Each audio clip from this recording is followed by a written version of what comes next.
Before writing the script, let me check the front-end design skill to ensure top-quality output formatting. The script itself is text-based, so I'll write it directly. Let me craft this now. Imagine standing in a field. You're a warrior, experienced, battle-hardened, feared across your region. You've fought dozens of men. You've won every time. Then you see them, a wall of red shields, moving in perfect silence. No shouting, no chows, just a low, rhythmic thud of sandals against dry earth. And in their hands, weapons so specialized, so brutally engineered, that historians are still studying them 2,000 years later. You have 60 seconds to live. How did a civilization with no computers, no factories, and no modern metallurgy build the most terrifying personal weapons the ancient world had ever seen? The answer isn't luck. It isn't brute strength. It's a system, cold, calculated, and absolutely lethal. These are the 10 brutal weapons Roman soldiers carried into battle. And by the end of this video, you'll understand why almost nobody survived fighting them. Let's start with the weapon most people think they know, the sword. But not just any sword, the Gladius. Picture a blade, roughly 18 to 24 inches long, double-edged, leaf-shaped or straight, depending on the era, short enough to use in crowd, wide enough to cause catastrophic wounds. Most armies of the ancient world used long, slashing swords. They'd stand back, swing wide, and try to cut through armor from a distance. The Romans looked at that strategy and threw it out entirely. The Gladius was designed for one thing: thrusting at close range. Into the armpit, into the throat, into the gap between armor plates. Roman military manuals, yes, they had those, specifically instructed soldiers that a 2-inch thrust to a vital area was more dangerous than a slash across the arm. They trained to get inside the swing of a longer weapon, close the distance, and drive that blade somewhere it couldn't be stopped. The psychological effect was overwhelming.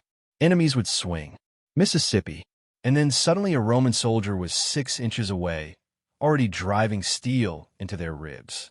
It wasn't elegant. It was efficient. And efficiency was the entire Roman philosophy. But the Gladius wasn't even the first weapon a Roman soldier used in battle.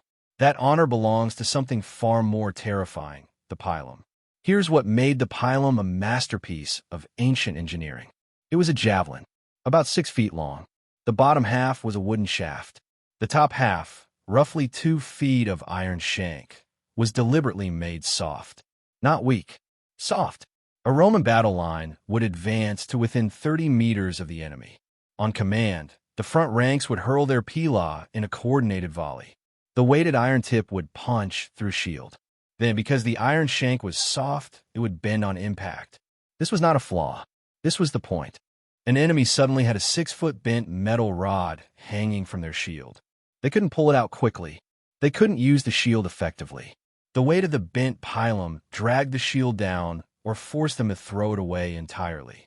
Now they were exposed, and the Roman line was already closing the distance with gladii drawn. Some historians estimate that a single well-timed volley of Pilum could psychologically break a formation before any hand-to-hand fighting began. Not because of the casualties, but because of the chaos. Suddenly half your army is wrestling with unusable shields while death is 20 meters away and accelerating. Now let's talk about what the Roman soldier used when things got really close. The Pugio was a dagger, about 7 to 11 inches of blade, worn on the left hip or across the belly. It sounds minor. It was anything but. In the crush of a Roman battle, bodies packed so tightly that soldiers sometimes couldn't raise their sword arms. The Pugio was survival. It could be driven upward under armor, into the stomach, into the face. In spaces where a Gladius was useless, the Pugio was the difference between life and death. Roman soldiers wore it at all times. Off duty, at camp, while eating. The Pugio wasn't just a weapon. It was a mindset. You were never unarmed. You were never completely helpless. In a world where ambushes happened in latrines and mess halls, that mattered more than you might think. Step back from individual soldier now. Zoom out, because Rome didn't just arm its soldiers brilliantly, it armed them as a unit. And the next weapons on this list only make sense when you understand that. The Scutum, the large rectangular shield, wasn't a defensive tool. It was an offensive weapon. 4 feet tall, 2 feet wide, curved to wrap around the body. Made of layers of plywood. Yes, ancient Roman plywood, covered in leather and rimmed with iron. It weighed anywhere from 10 to 22 pounds, depending on the era. In the famous testudo formation, the tortoise, soldiers locked scuta overhead and on all sides to create a nearly impenetrable shell. But in open combat, the scutum was used to punch. Soldiers would drive the iron boss, the metal dome in the center, directly into an enemy's face or chest. The blow could stun or knock an opponent backward. In the instant they staggered, the Gladius followed. The Scutum and Gladius were a system. Shield punch. Create opening. Thrust. Recover. Repeat. Roman soldiers drilled this sequence so many times that in the chaos of battle, it became muscle memory. They didn't think. They executed. But what happened when the enemy didn't come to you? What happened when they stayed at a distance, launched arrows, and dared you to cross open ground? Rome had an answer, and it launched a 6-foot iron bolt with enough force to pin a man to a wooden wall. The Scorpio was a torsion-powered bolt thrower, small enough to be operated by 2 men, accurate enough to target individual soldiers at ranges up to 100 meters. Some accounts describe bolts passing through 2 men standing in line. Roman legions carried these into the field, not just in sieges, in open battle. As the infantry advanced, scorpions on the flanks would be systematically eliminating the enemy's most dangerous soldiers. Commanders, standard-bearers, anyone whose death would cause confusion. Julius Caesar's accounts of the Gallic Wars mention scorpions being deployed from ships, from hillsides, and from fortified positions, sometimes all 3 simultaneously. The psychological impact on an enemy who couldn't see the weapon killing their friends, only the results, was devastating. Now let's slow down and feel what this was actually like. You're a legionary. You're 19 years old, maybe 20. You signed up for 25 years of service. You carry 60 to 80 pounds of equipment on a march that might cover 18 to 20 miles per day. Your pilum digs into your shoulder after the first 4 miles. Your scutum arm is numb by mile 10. Your sandals, caligy, with iron hobnails on the soles, have worn blisters through the calluses you built last month. At camp, you dig every single night. A full defensive ditch and rampart, even if you're staying one night. Your hands are cracked and bleeding. Your back aches in ways you didn't know a back could ache. And tomorrow, you might fight. The night before a major engagement, Roman accounts describe soldiers sharpening weapons in silence. Not because they were ordered to, but because the sound of a whetstone on iron was something to do, something to focus on besides what was coming. They were terrified. Of course they were. But they had something most armies didn't. They had certainty. They knew exactly what to do when the signal came. And that certainty was its own kind of armor. Let's talk about the Hasta, the spear, because it tells you something important about how Rome evolved. Early Roman legionaries used the Hasta as their primary weapon. A thrusting spear roughly 6 feet long, used in tightly packed formations similar to the Greek phalanx. It worked, mostly, but the Romans noticed something. The phalanx required flat, open ground. The moment terrain became uneven, a hillside, a forest, a riverbank, the formation fragmented. And the moment the formation fragmented, the Hasta became awkward, too long for close quarters, too slow to transition. So they changed. They replaced the Hasta with the Pilum and Gladius combination. They reorganized their formations into smaller, more flexible units called maniples that could operate independently on broken ground. This wasn't just a weapon change. It was a philosophical shift. Rome looked at what didn't work and fixed it. Most civilizations repeated their failures. Rome cataloged them. The Hasta survived in the Roman military, but was gradually relegated to certain ceremonial roles and specific cavalry units. Its legacy wasn't as a battlefield weapon. It was as the proof that Rome was never too proud to evolve. The Falx. This one deserves special attention because it nearly broke Rome. The Falx was a curved, single-edged blade used by the Dacians, Rome's enemies in modern-day Romania. Wielded two-handed, It could hook over the top of a Roman shield and drive down into the shoulder or neck. It could shear through helmets.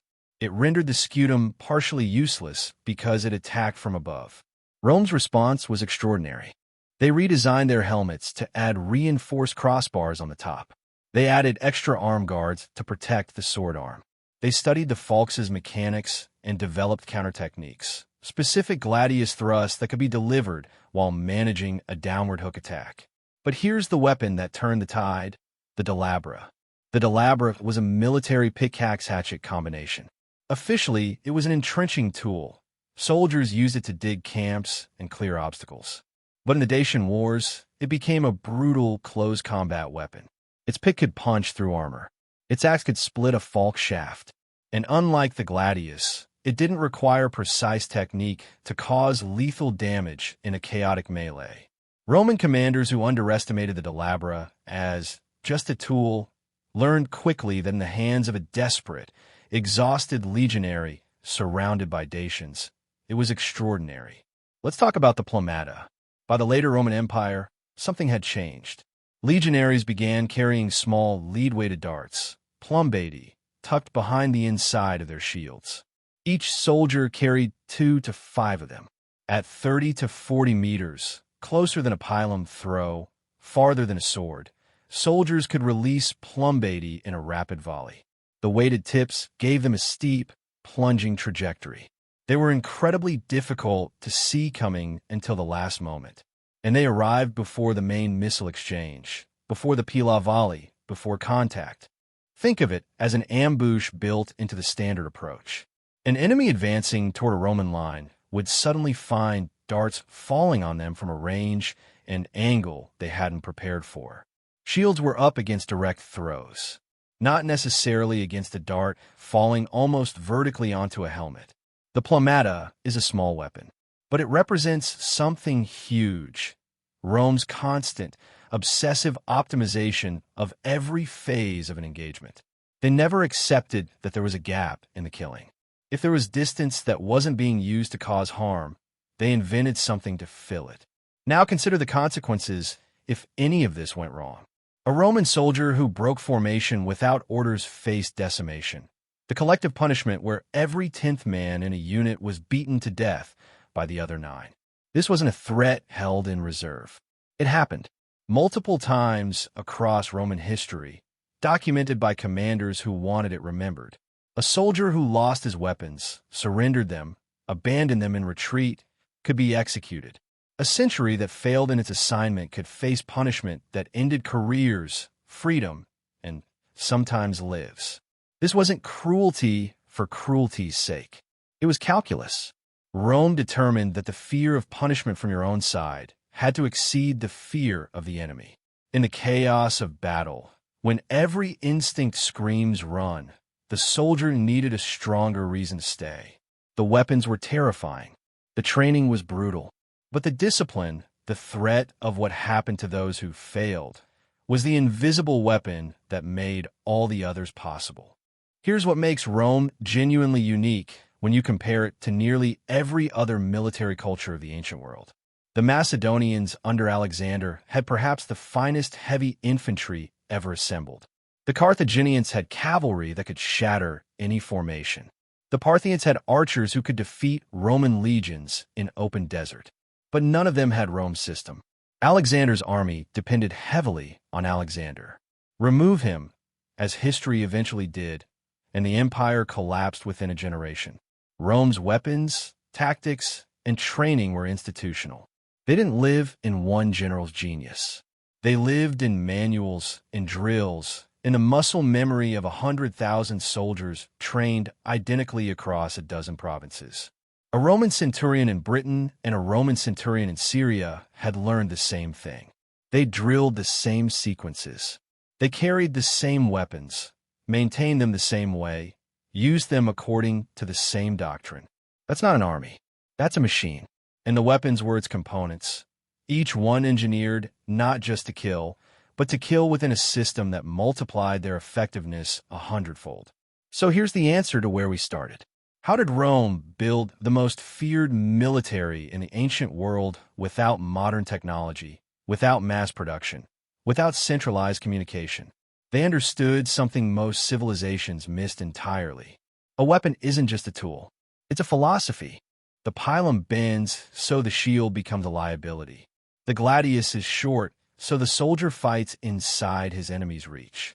The Scutum punches before the sword thrusts. The Scorpio kills the commanders before the infantry even arrives. The Plumbata fills the gap nobody else thought to fill. Every single weapon in the Roman arsenal was the answer to a specific tactical question. And those questions were asked systematically, answered methodically, and then drilled into soldiers until the answers were reflex. This was not random. This was not luck. This was not the brute strength of a larger army. This was engineering applied to violence, and it worked for over 400 years of continuous expansion. Here's what I want you to think about. We talk about Roman roads, Roman aqueducts, Roman law as the great legacies of the empire.